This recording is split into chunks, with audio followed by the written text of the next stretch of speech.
Spinning off in Sin City, the action took Las Vegas with the NASCAR Riley Auto Parts Series and the Cup Series in town. IndyCar having a bit of their own action. The World Baseball Classic wraps up. March Madness is around the corner, but more importantly, Northwest race season has just about arrived. All that and more tonight on Sounds Drive.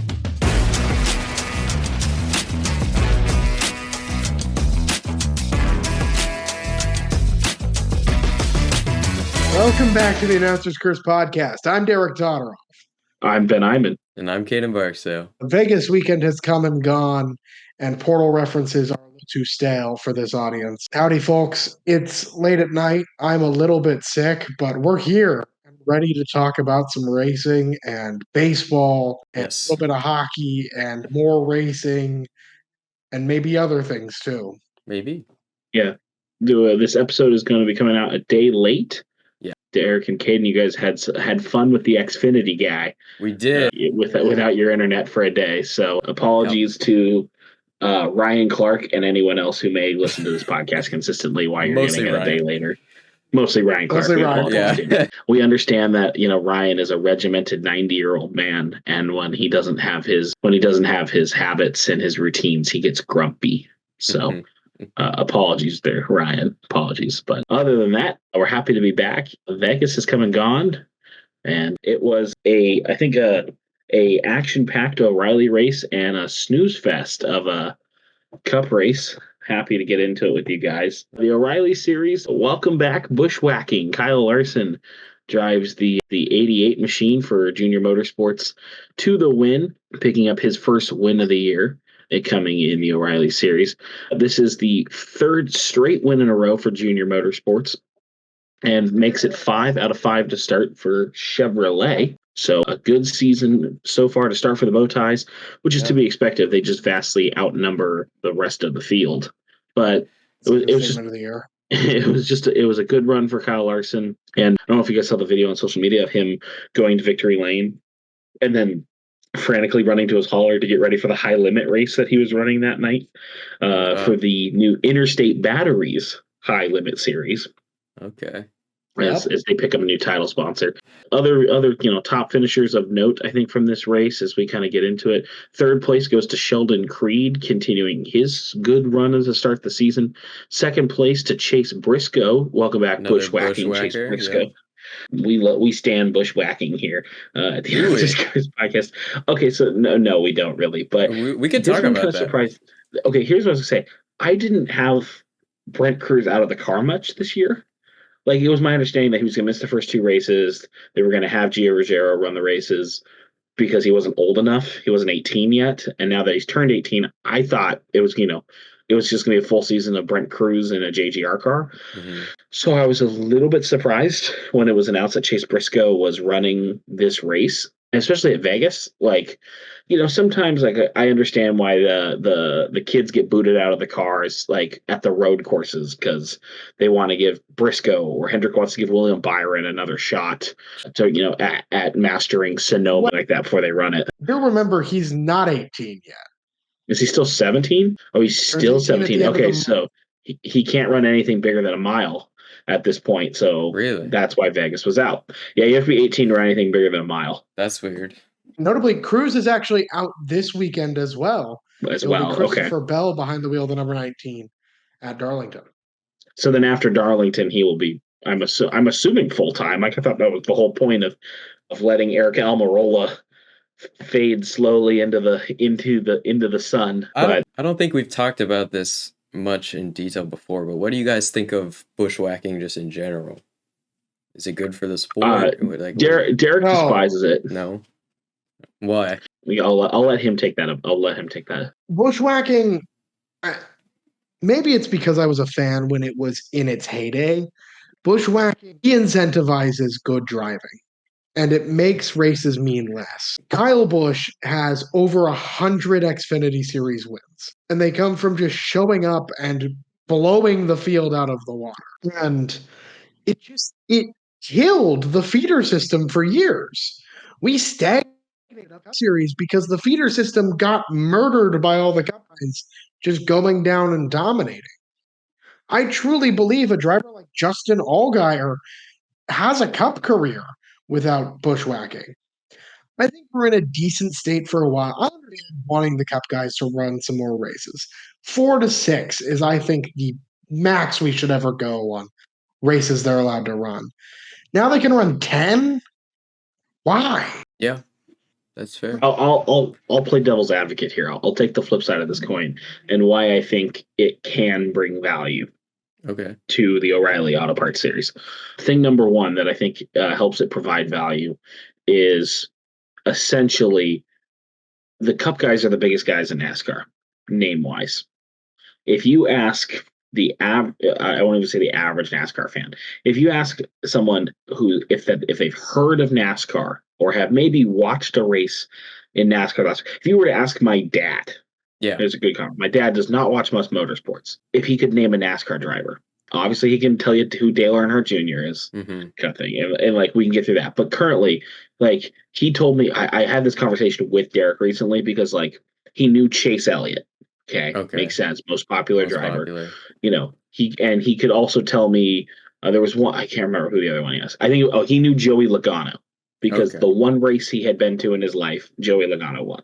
So like that, none of them are going to be able to tell you an O'Reilly series driver. Yeah. But so this is where I say, you know, if I'm saying, hey, Joey Logano, dad, is running a race in this second series, we're increasing the likelihood that that person may turn their eyes to that series. The other reason that I think that this can be beneficial is if you have a sponsor tied with a driver, they may be more willing to climb aboard a driver that they know, or like an Ally Bank and Alex Bowman kind of thing. We'll get to Alex Bowman here later in the show. But my point That's is a terrible example. I'm talking about a sponsor. You chose a sponsor that has driver. never covered one of an Xfinity race Bowman has run. No, it's always been the HendrickCars.com scene. But my point is just you may be able to drag a sponsor down to kind of help the O'Reilly series. I think that's an interesting debate of like, is it better for O'Reilly to have more eyeballs on it or for it to be a more productive like breeding ground for talent? I think for the eyeballs thing, I think it obviously has to help. There's no way it can't help.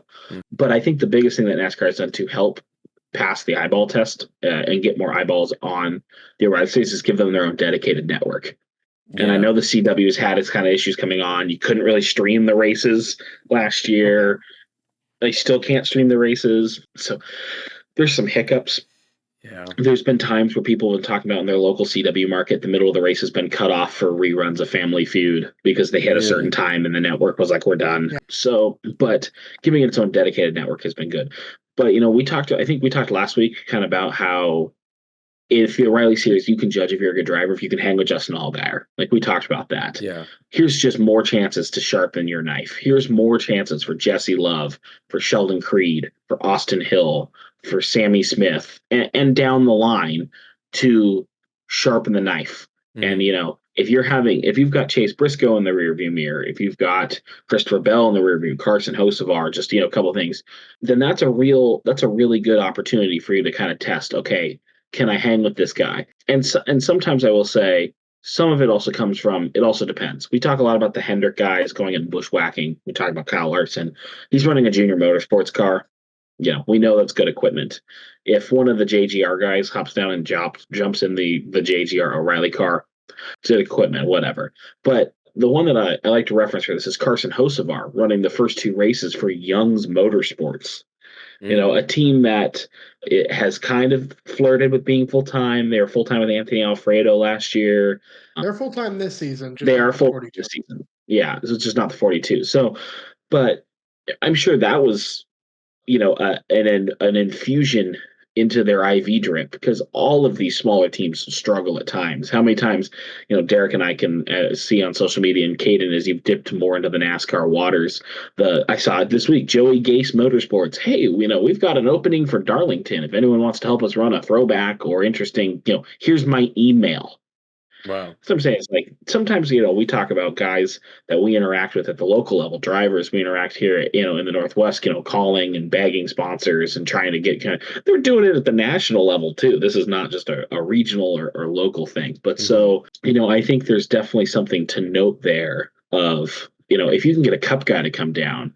And Ziegler Auto Group is going to pay however much money to Young's Motorsports to help. Ziegler Auto Group and Carson Hocevar and Chili's and Carson Hocevar is probably a better comparison there for I'm all for letting him come down and bushwhack a few times for it, I would say. And so I think it doesn't mean there's going to be times where Kyle Larson just wins races. Yeah, it does mean that's going to happen. But I think the devil's advocate side of this is that there is some value that can come from letting these guys come down and bushwhack. I think my biggest issue was actually like I was given a golden piece of evidence of the problems of bushwhacking this year. Raja Karuth isn't full-time in one car this season.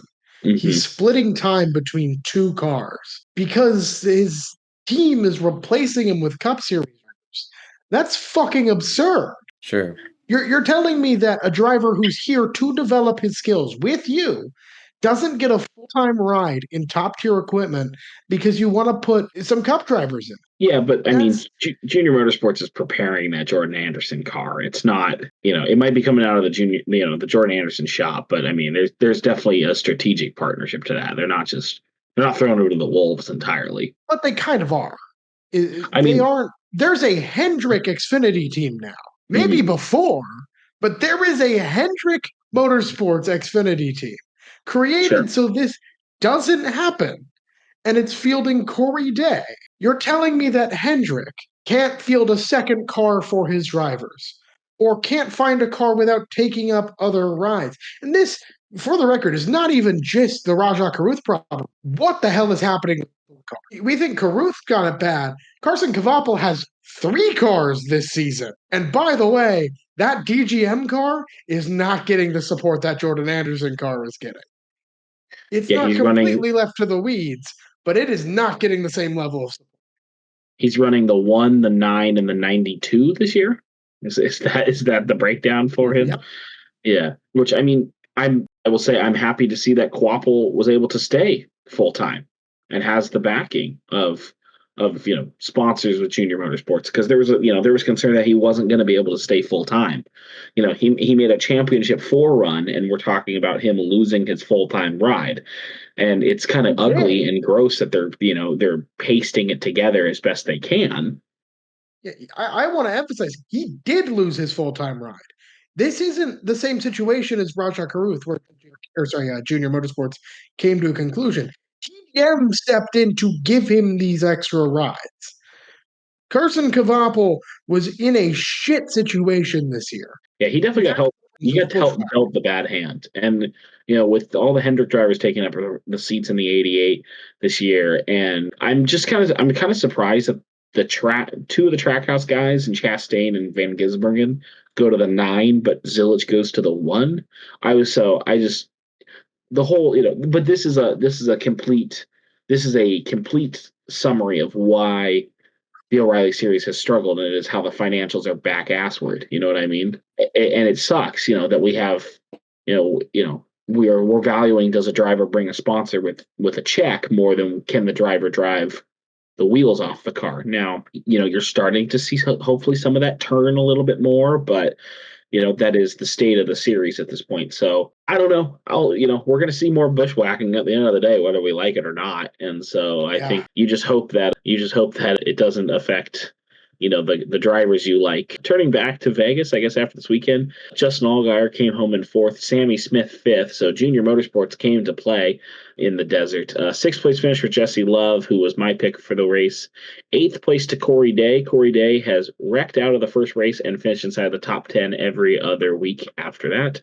A 9th place finish for William Sawalich as he tries to get back on the horse here a little bit, and kind of had an inconsistent start to the season, although I have a lot of do not finishes on his list, so that doesn't necessarily reflect his driving per se. And Connor's little 7th rounds out your top 10. Sheldon Creed apologized post-race because, well, there's a reason why I didn't mention my driver, and the fact he had a great run at Vegas, and that's because Creed and Gray got together, and Taylor Gray finishes 37th this race weekend, which, let's be honest here, that actually really accurately reflects my luck when it comes to picking Taylor. You can look through last year and see the number of times I pick him, and he has a really terrible day. I should probably stop picking him. I think he would appreciate it if you stopped. We also did skip over the bushwhacking conversation, the fact that Caden, you did pick Kyle Larson to bushwhack the field. And so Caden picks up his first O'Reilly win of the year. Congrats, Caden. Derek, only the one podium finish with Nick Sanchez in third and AM Racing all the way back in Atlanta. And I have picked up 2 wins this year with Austin Hill and Shane Van Gisbergen in the O'Reilly Series. So with the O'Reilly Series moves to Darlington this weekend, so we'll get some picks in for that a little bit, but we can recap this Cup race from Vegas first, which was uneventful. I think, pretty standard 1.5 mile run in the Gen 7 car. Although we're partying up here in my home because it's another Denny win, and even when I don't win in my predictions, when Danny wins, I know I'm buying another diecast. So it was a great run for the 11 team. Made me very happy. And was a great run. He started 31st, right? He started. I don't know if he started. No, he started near the front, but overcame a pit road penalty, speeding too fast. Oh, that's right. Too fast entering, too fast exiting. That's what it was. One of the two. It was in the midsection, actually. If I remember. Yeah, there was so many speeding penalties in the middle. There was some kind of miscue with Toyota because only Christopher Bell did not get a speeding penalty from JGR. He had some great pit stops. Oh, Bell had the 2 best pit stops of the season. Yeah. This year. They got him out up front. The first driver in 2026 to break the 9-second mark. He's having 2 8.9-second pit stops there for Christopher Bell. Insane. And those are 4 tires, right? 4 tires for 8.9 seconds. Same pit crew the same driver who lost 2 championship 4 races 2 years ago and 3 years ago on pit. It goes his way this time. It's the iPad. It's 100% the iPad. Hey, we're a long way removed from the guy getting his finger stuck in the gun to take off Christopher Bell's tire, dropping him from 2nd to 15th. Yeah, so he got dropped, had to restart at the end of the lead lap cars after that. Fought his way very quickly, I should say, back to the front. Yeah, and just dominated. Although on that final restart, there was a chance that it looked like a very fast charging Chase Elliott was going to get to him, and Chase Elliott was running him down quickly, and ultimately just kind of ran out of steam for the driver of the 9. We looked at our picks. Derek took a flyer on this one at the beginning of the season. John Hunter Nemechek finishes 21st. Not the worst. First car 1 lap down. He actually was having a good day. Just needed 1 more caution to really get back in the mix. Yeah, Caden's pick of Ryan Blaney comes home 16th. This is just the case of wrong place, wrong time for the Penske cars. They came down, pitted under green, and 1 lap later, as they were coming out down the lap after pitting, the caution came out, and they had to take the wave around. Caution for Kaz. Yeah, the only caution for Kaz, Connor Zilic spinning out, and they had to take the wave around, and that just kind of, it put him behind the 8 ball. So tough break for Ryan Blaney. My pick, Kyle Larson, came home 7th, ran inside the top 5 all day, and faded toward the end of the run. So, but nonetheless, we'll take a top 10 finish anytime you can get one, especially when they're ones that you picked before the season started. So, yeah, I think this race was pretty standard. I think this is what we're going to get out of the Gen 7 cars. The Penske cars were fast. They were not as fast as the Toyotas. Chase Briscoe, man, that guy can't catch a break. More problems for Briscoe. Unfortunate there. Problems for Busch. 6th. Yeah, Kyle Busch just looked slow. Yeah. So 23-11. Shout out. I mean, 4 of 5 so far. Tyler Reddick with his worst finish of the year at like 14th, and Bubba Wallace another top 10 run in the Cup Series. Bubba's looking like a real, going to have a chance to secure himself comfortably into the chase this year. The Kyle Busch thing, just to note, this is what he was multiple laps down at one point and just struggled off the pace. And Austin Dillon finished 12th. So I don't know what's going on there between the 3 car and the 8 car, or it's definitely not Kyle Busch lacking speed, because we've seen him win a race already this year in a truck series. So it's definitely not him lacking speed on the ovals. So interesting to kind of figure out what's going on there. Yeah. But so A little bit of controversy in this one at the end. Daniel Suarez, Ross Chastain getting a little altercation. We're not going to spend too much time on it, just to say that, hey, Daniel Suarez has gotten in some kind of rumble with every single Trackhouse driver here, and we're 5 races deep in the season. yeah, he's definitely driving with a chip on his shoulder. Like, you can see that he definitely is hurt after that whole breakup. And I don't know. He got out of the car and was all heated and was trying to come over to Ross Chastain and confront him, and then didn't end up.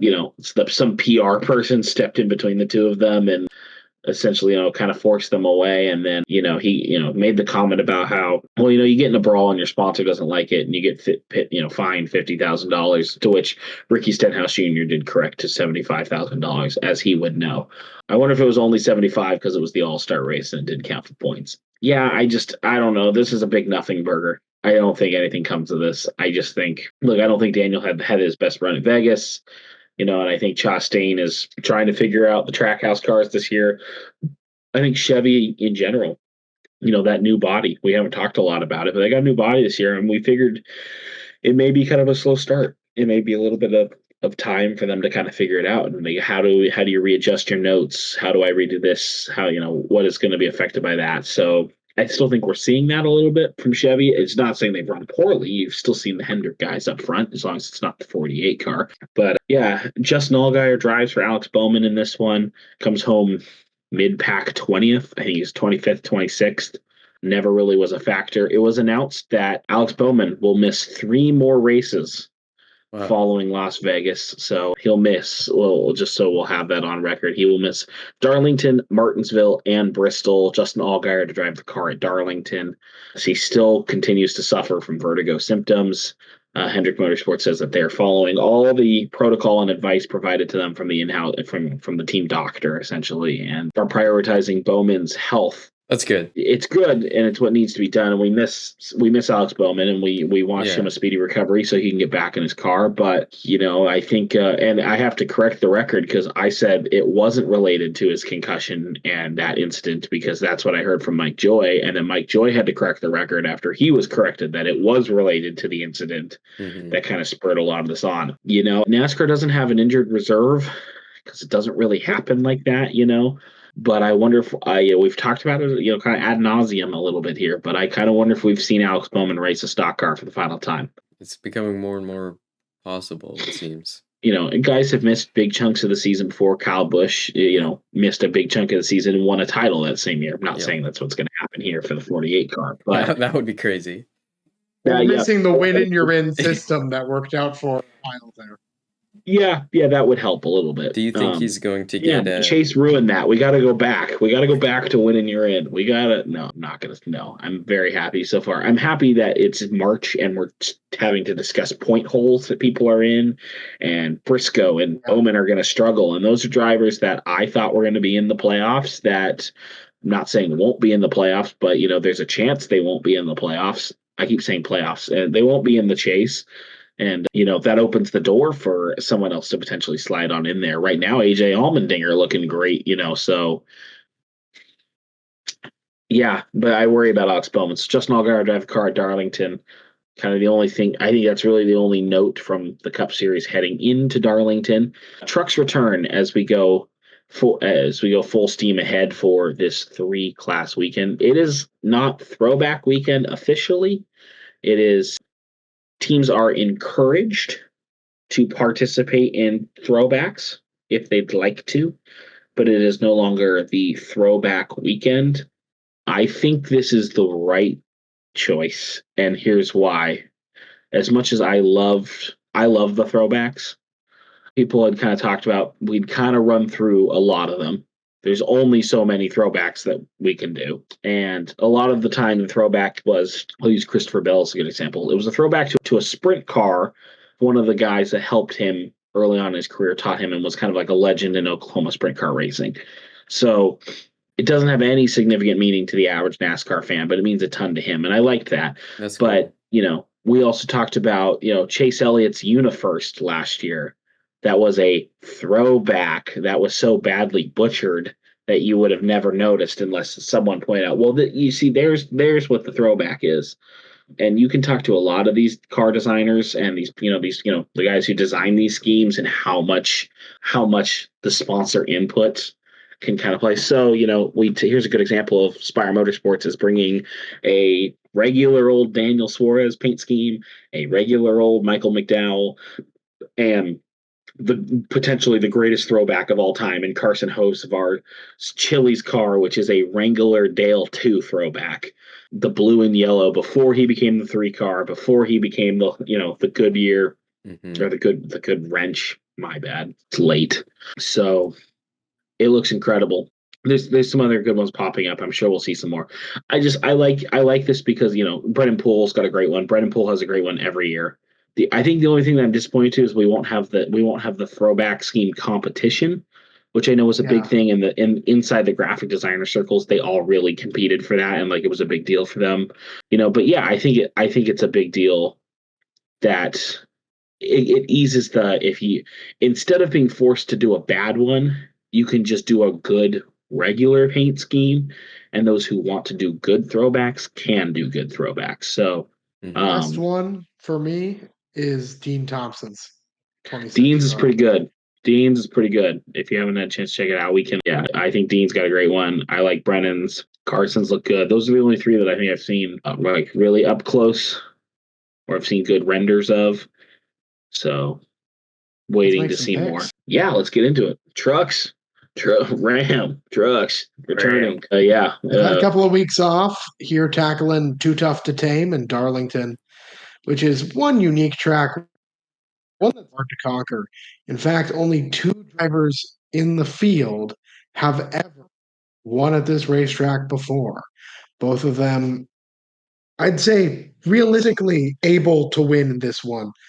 And both of them that start with the number 9. But I'm going for either of them personally. So I know who to pick. I think you should have to play deduction based off the things I've given you. So you have only a limited number of options, and you got to figure out what they are. My pick, though, is a veteran of NASCAR Cup Series, Xfinity Series, and Truck Series competition. A driver with only 2 wins to his career name, but a entire Xfinity Series title back when it was still called that, so I can justify myself saying that. Give me driver of the Napa 19, Daniel Hemrick. Bill McAnally has looked strong. That whole race team has looked really strong to start the year. Hemrick has not had the results, unfortunately. It's kind of an involved party into a couple of incidents, I think. But an 8th place finish at St. Pete got to feel pretty good for him and that team. And only the up. I think I'm gonna kind of stay in your lane. I'm gonna take a veteran of this series. I'm gonna take someone with experience who can put a good run together at Darlington, and I'll take Ty Majeski, driver of the 88. I'm also gonna pick a guy that I think he's a veteran. I don't know. I know he's good in trucks at least. Give me number 5 of Corey Heim. I mean, I guess you could technically say he's a veteran at this rate. Yeah, that would be fine. Got a title to his belt. Yeah. And correcting myself, by the way, Corey Heim has won a race at Darlington. I did not know he was in the field. There you go. I did, but I was steering away from it, so I'll let Caden have it. The other 2 drivers, by the way, are Christian Eckert, driver of the number 91, and Ben Rhodes, driver of the number 99. So it wasn't even Grant and Enfinger? It was not Grant Enfinger. Wow. It's not one. Glad we had you. Glad we had you one fooled on that one, Caden. I think you took a good pick, Caden. I think so too. I do think so. I think honestly these are pretty solid picks. O'Reilly. Yes, well mine's already sitting there, so I'm gonna start again. The O'Reilly Auto Parts series coming back to Darlington. One big memory of this track that I truly love. And it is tied, unfortunately, to bushwhacking. And the night race, I want to say 4 years ago now, is coming down to the wire. It is Kyle Larson, Noah Gregson, and Sheldon Creed for the race win. It is a chaotic finish. If you ever get the chance to see it, it is the colleague number 10 of Kyle Larson. The Bass Pro Shops number 9 of Noah Gragson. The Wheelan number 2 of Sheldon Creed. Creed almost gets win number 1 right there. He's real close. I think this, though, is where win number 2 shows up this year. Sheldon Creed, driver the number 00. I'm going to see him in victory lane. I think I'm going to stay with the Chevys, and I think there's no reason not to at this rate. And I think I'm going to stick with the Junior Motorsports camp. But I'm going to talk with the Junior Motorsports driver that I think gets a little disrespected, Derek, because I don't think he ever gets talked about much. Carson Cavapel. Well, now Carson, we talked about Carson Quapple plenty on this podcast today about how his ride fizzled out on him and made that he's driving 3 cars.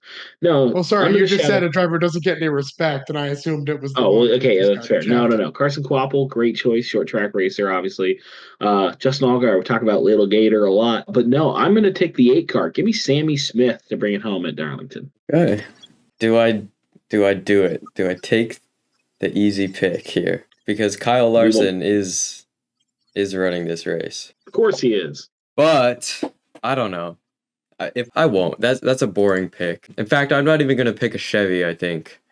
I think Christopher Bell is coming off a good race at Vegas in Cup Series, and I think he's going to win in O'Reilly at Darlington. Fair enough. That's a solid pick. But if Kyle Larson does win, I'm going to be very mad at myself. Caden actually picking the same driver in both O'Reilly Auto Parts and Cup this weekend, as we've gone Toyotas across the board for the Goodyear 400.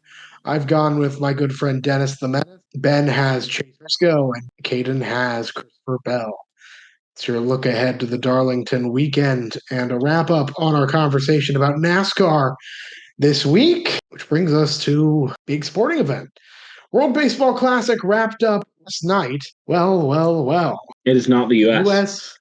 does not win. They lose in the finals for the second year in a row. Yep. They lose to, in the top of the 9th, hitting the game-winning and go-ahead run, Eugenio Suarez hits it for Venezuela to win 3-2 over the United States of America. Caden, you're the baseball guy. How are we feeling about this?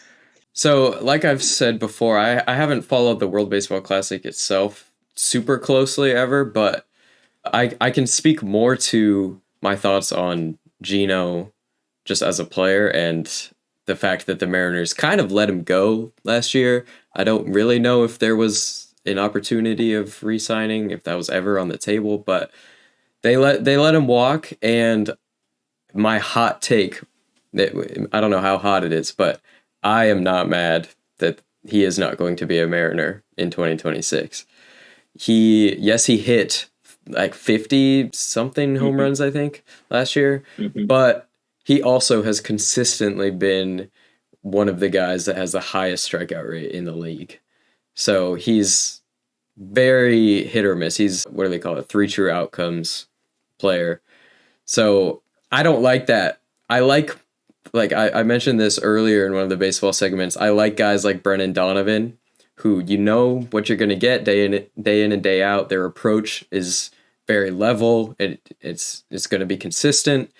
And yeah, they might not, have that superstar season ever like Gino just had, but you're going to be consistent.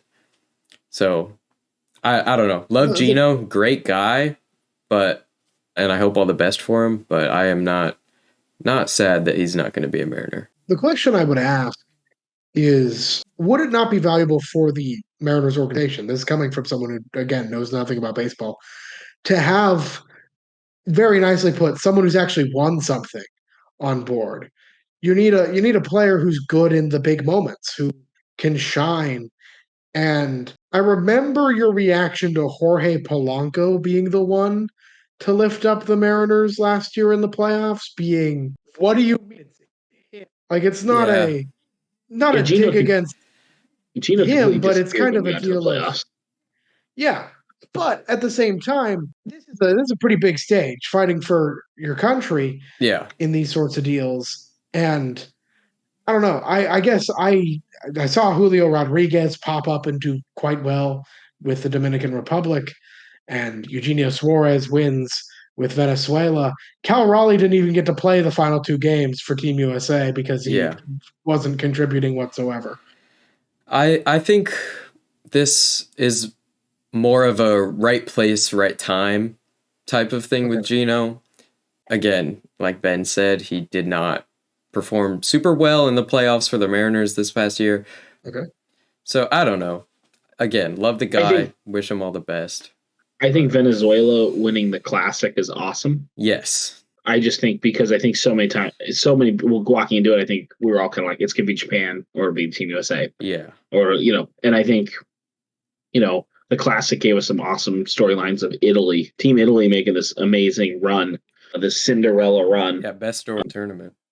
And I think the World Baseball Classic kind of has some funky eligibility rules. Yeah.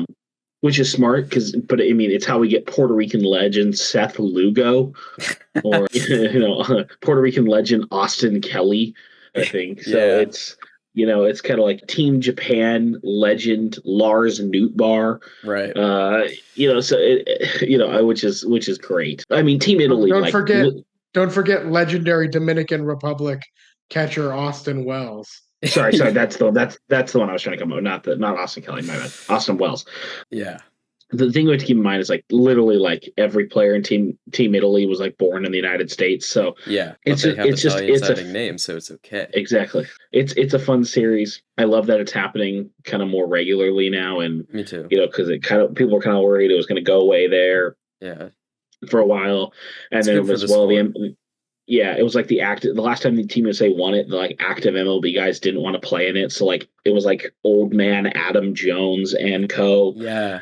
And now that more of the MLB guys are playing in it across the board, not just for Team USA, but across the board, it's becoming more competitive. And I think it was just kind of a fun stretch. The pool play's fun when you get fun teams that pop up. A Chinese Taipei, the Netherlands. Hey, Judge said it felt bigger than the World Series. Did he?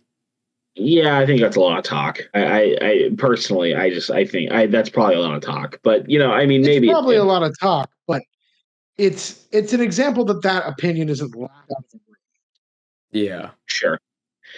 We don't say the All-Star. If you say the All-Star race is better than the Daytona 500, people are going to laugh and say the all-car race. Still I'm still calling it that. Yeah, no, I agree with you there. I can't take credit for it because I saw it on Twitter, but I definitely think I'm sure that stadium was rocking. I mean, they played the final in Miami. Think about that, Yeah. Venezuela versus Team USA in Miami. And I like how the pool play works where, some of the games are played in San Juan, Puerto Rico. Some of the games are played in the Tokyo Dome. Some of the games are played where they played them at Minute or where did they play them? I can't remember where the Team USA game, the USA pool games are played. So I liked that part of it, So I think I definitely think the Classic has some legs to stand on and continue to grow the game of baseball worldwide. Yeah, it's becoming baseball's World Cup, even more, which I'm here for. Hey, that's always spectacular to see a sport. I mean, I'd love to see the World Hockey Championships get any attention. They do not. Hey, it got me paying attention. Yeah. I was following the World Baseball Classic this year, seeing who was doing well, who wasn't. I mean, I'm the one who knew that Aaron Judge called the World Baseball Classic bigger and better than the World Series. It's true. Also, I think just one of the best logos in international competitions. It is pretty cool. It's a good logo. It's not quite the Olympics, and nothing will ever quite be the Olympics, but I mean, it's a pretty cool logo. But not the only thing going on. My hot take would be the fact that it's not as iconic as the Olympics, but I don't actually think the Olympics has a good logo. I think it has an iconic logo, but I really hate those stupid 5 rings, and every time I see them, it makes me unhappy. Okay, fair enough. Wow, that is a hot take. The World Baseball Classic wraps up just in time for the greatest tournament in all of sports. Are you talking about March Madness? I'm talking about how, yes, we sleep in April, boys. It is March Madness season, and I am fired up. I am so excited. I am penciling the bracket in. We're all going to fill a bracket out, and we can post it to social media, and you can all see who's going to do better by the end of this. But I'm fired up. This is going to be a great couple stretch getting ready for the tournament. I'm gonna come in last. You're gonna come in. Are you just gonna pick all the dumb ones? Is that like, or are you gonna I'm gonna try? go with my heart, He's gonna but do it I Derek's know the way. least. I know the least about this sport, so as much as I go with my heart, it's not gonna reflect in the results. Yeah. Well, it's okay because I get deep in the analytics of it. I follow Ryan Hammer's trapezoid of excellence. Really, I follow that closely. You can ask me about the trapezoid of excellence sometime if you want. But My pick's already eliminated. who What? you picked up first? I was gonna say I wanted UMBC to win, but No, they're gone. they already got knocked out in the playoff or Yeah, play-in they lost to games. Howard. Well, So shit. pick a new team. There's some. Is If you're picking by the I've got it. mascots, there's some great ones. There's some great mascots in this one. I know who I want to, mostly because there's no one I hate more on this earth than SEC executives, and I know who wins them off the most. So that'll be fun. So I'm really excited. I've got some fun sleepers that I'm watching up. There's gonna be some really, really great games, and yeah, like I said, it's the best couple weeks in sports. wow. There's nothing better than sitting at work, because let's be honest, we're all usually at work or at school or something, with your laptop open to about four basketball games all going at once. You got the multi-view going on. Mhm. You're watching if your bracket's been busted. It is so time consuming that even the NCAA knows it. That the NCAA has a office button that you can quickly hit, and it pulls up a fake spreadsheet, and that's like it's navigatable. Like you can click through it. That's crazy. You know, That's that awesome. covers your game. Yeah, I mean they're so on top of it. So I don't know if the lumberyard would look too kindly on a laptop. the NCAA doesn't get a lot of things right. They have the tournament right. I swear to good Lord, if they expand the tournament, I will come unglued, which is something they're talking about. Don't expand the tournament. It doesn't need to get bigger. It's perfect. All of the teams. 68 is perfect. No, I'm sorry. Pull a NASCAR. 256 teams. I'm sorry. We don't need it pains me to say it. We don't need 15 and 17 University of Washington in the tournament. Like it should be hard to get in, and that's the thing is like even if they expanded the tournament, it wouldn't be to get good. It wouldn't be to put good mid majors in it. It would be put in like poor to bad high majors in. So hello Auburn. Yeah. Auburn did not deserve to make the tournament, and they did not, which I'm glad. And people thought they weren't going to put Miami of Ohio in the tournament because they went 31-1 this year. And yes, I understand that they didn't really play anyone. They still went undefeated in the regular season and then lost their conference tournament game. So they have to play their way in. Don't put Miami of Ohio in. Put 16 and 15 Auburn in because they beat 5 quad 1 teams. All right, yeah, and they also lost to 7 of them. So like, what are we talking about? Yeah, that'll be fun to make picks for. Yeah, that'll be interesting. Fun fact for those of you at home: the three of us caught a Silvertips game. Caden's first ever Everett Silvertips get together. Last Saturday, it was the Everett Silvertips versus the Penn Bees, which... Oh my God. What a game. I don't even know what to say. Hockey. We got free hockey. I have no words. It was such a good experience. Derek can tell you that I judge a hockey game on that game was a 9. It can only ever be a 10 if we get a Gordie Howe hat trick, which we did not get one. Yeah. So that's fair. That's my rule. But I'd give that a 9. Yeah. For listeners, the Silvertips won 4-3 in overtime. Just a beautiful goal. It was just a great game all around. Kept it close the whole time. Yeah. I don't know how much anybody who listens to this podcast knows about me and my past. I love the Everett Silvertips. I grew up in those states. The first 5 years of my life, there's so many Silvertips games I'm in attendance for. And I mean, my mom loved the Silvertips. My dad loved the Silvertips. And Angel of the Winds Arena feels a little bit like home in so many ways. And so getting to show Caden his first Silvertips game, I almost started crying during the opening ceremonies and stuff because he was having a great time and I was just home again. Suddenly on the other side of the situation where I'm not the little kid who doesn't know anything. I'm the look at this cool thing you've never seen before. When the Silvertips scored in overtime to win the game, all three of us shot up and are just screaming. Instantly. We went to talk to Greg Pyland, one of my mentors, amazing guy. afterwards, and my voice was shot when we're talking to him just because it was amazing. And that's how the Everett Silvertips clinched the Scotty Monroe Trophy. Mm-hmm. They are the regular season champions of the WHL.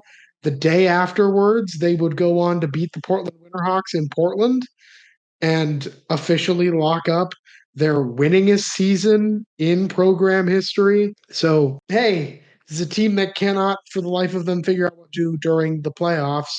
But maybe that'll change this year. Maybe that'll change. Maybe that'll change this year.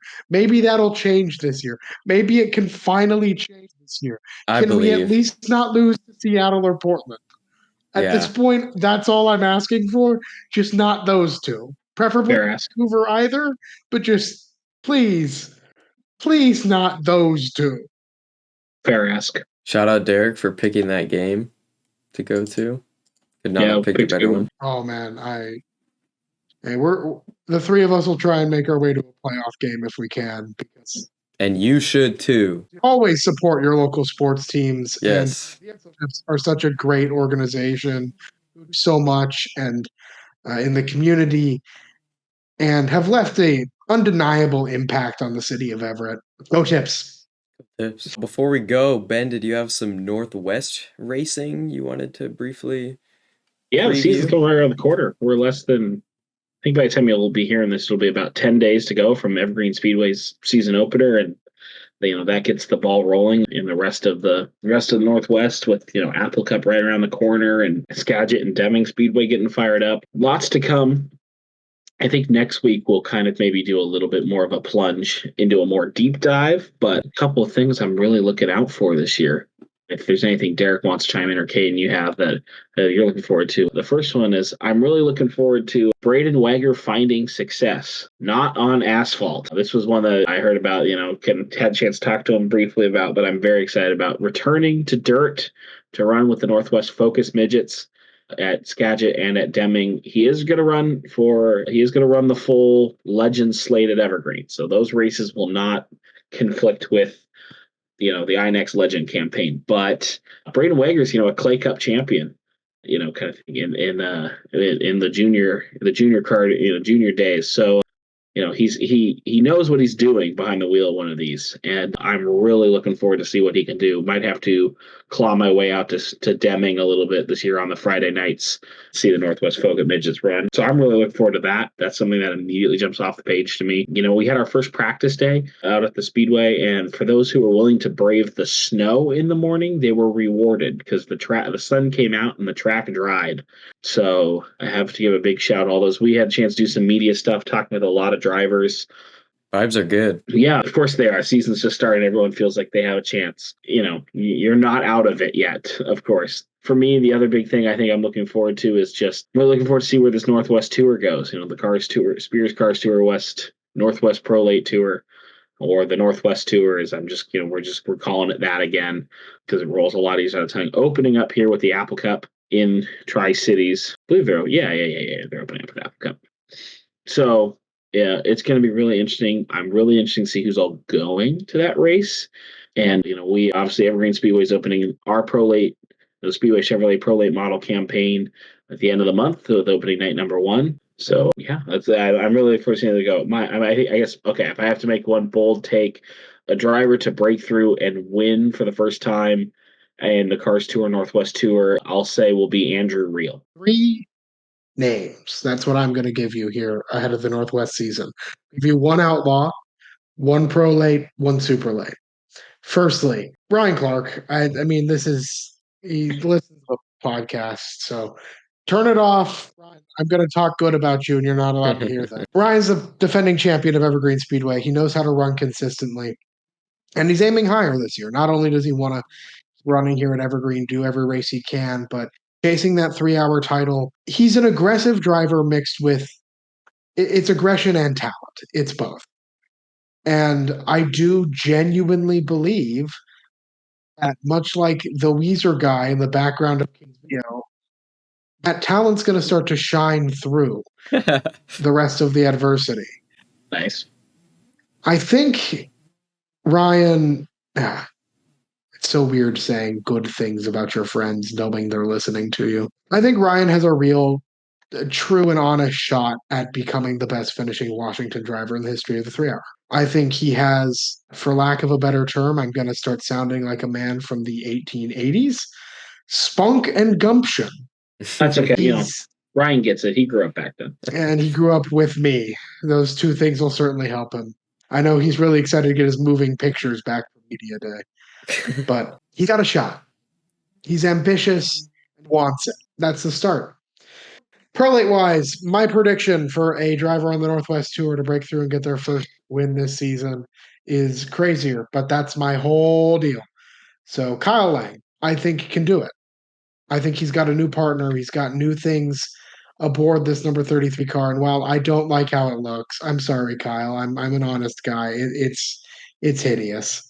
But hey, you got a new sponsor, new lease on this one. I miss the black and blue, but let's see what the white, orange, and light teal can give you. Regardless, besides the point, I think Kyle Lang is a talented young driver. I think he can show it off. My last one is primarily super. He's also a pro lane. But Ethan Ebert is a name you can't. Ebert not only running with Jefferson Racing, running a Port City, really showing off what that number 9 can do. But also, hey, Ethan Ebert's spotter was Grayson Raz last week. His crew chief was Cole Raz. He's got experience in the Northwest behind him and backing him. And last season, he ran a lot of these tracks for the first time. Keep an eye on him because Ebert's going to be a threat. That call a lot. Yeah, I think we saw it last year at the Fall Classic. We talked about he was hanging around, just not like it was almost like he wouldn't go away kind of thing, right? And we remember talking about this in the stands, just kind of being like, every time the leaders would kind of catch up to his back bumper as he was running 20th, he would pass a car, and a caution would fly, and he'd kind of settle back out. And he saved those tires so well that when it finally came time for the final run, he marched through the field and right up to the win. And, okay, so I definitely, I wouldn't take him as a breakthrough because he's got that big win in the Fall Classic last year. But obviously, there's still a lot to go from there. So I'm on board with you, Derek. I think Ethan Ebert's a good pick. All right, Caden, do you have anything, or I have a way to get you involved in this conversation? No, I'm good. All right, Caden, I'm going to ask you some questions, and you're going to answer them for me, right? Okay. So I want you to say your name, what class of race car, if you could, you would race, and what number you'd put on the side of it. Okay. Oh, Evergreen? Yeah. Okay. If I could race any class at Evergreen with any number, this is a question. Funny enough, Ryan actually asked me during Media Day if I ever wanted to get behind the wheel of a car, and so I've been thinking about it a little bit. I would want to run Prolate probably. I definitely oval because one, I've never driven a manual before, so I need to start as easy as it gets. So probably, I don't know, Prolate, it seems like the closest to a normal car, to a stock car. But for number, I mean, if I'd have to choose 34. It's my favorite number.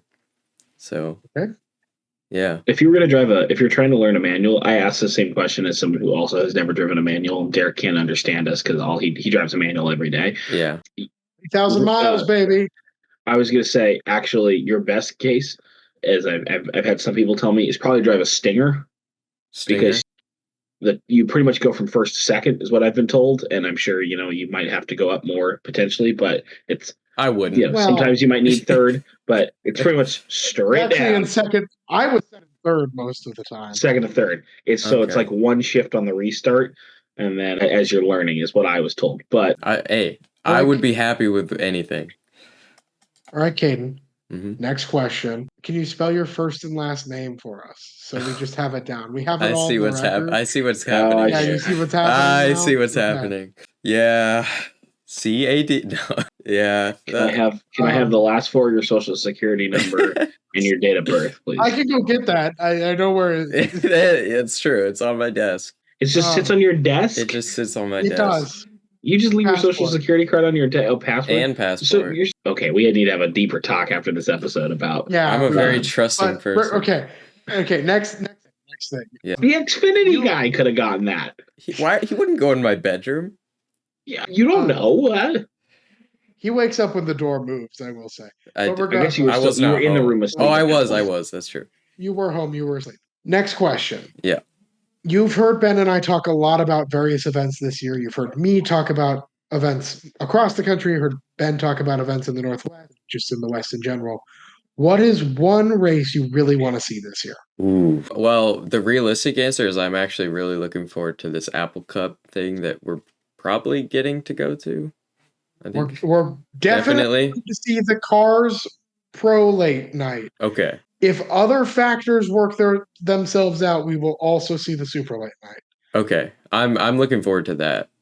But like a dream race, it would be really fun to see the Chili Bowl. Mm-hmm. Yeah, that'd probably be the top of my list. All right, that's something. That's something I didn't see that coming, which is more impressive than anything else. I like dirt race. I'm gonna finish with a question so you can polarize yourself in the eye of the audience. Okay.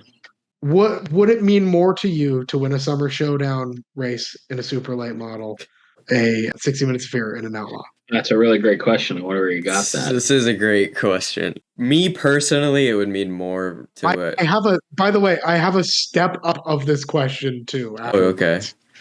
For those that don't know, we did media day at Evergreen, like Ben said. And he's asking me the questions that we asked the drivers. So me personally, if I were to answer genuinely, it would be an out, just because I'm friends with people that do that, and I'm not really in the pro late world at all. All right. So I'm going to give you 3 options for this last one. Okay. This is also a question for Ben because he hasn't heard this before. So here are your 3 options. Which of these races would you rather? Okay. The Indianapolis 3-hour. Okay. World Figure 8 Championship. In an Outlaw Figure 8. The Snowball Derby at Five Flags Speedway. Or the Chili Bowl. Oof. You said Indy 300? Or 3-hour, I mean? The 3-hour. So 3-hour of the Chili Bowl or Snowball Derby. I think just because of... And the big thing is here, by the way, they all basically pay the same. Okay. Yeah, they're all kind of does not pay that much. Just because of the track, I'd have to say the Indy 3-hour. Just the prestige. The speedrome. Yeah. Sure. What about you, Ben? Chili Bowl. Chili Bowl. That's my second one. I love the Derby. I love the Derby with everything in me. Yeah. Yeah, but Chili Bowl's something special. I would want him to do it in a soup run too, Derek. I'd want to start like the J Main or something. That would be make a redonkulous Your name lives run. on forever. Yeah. Yeah.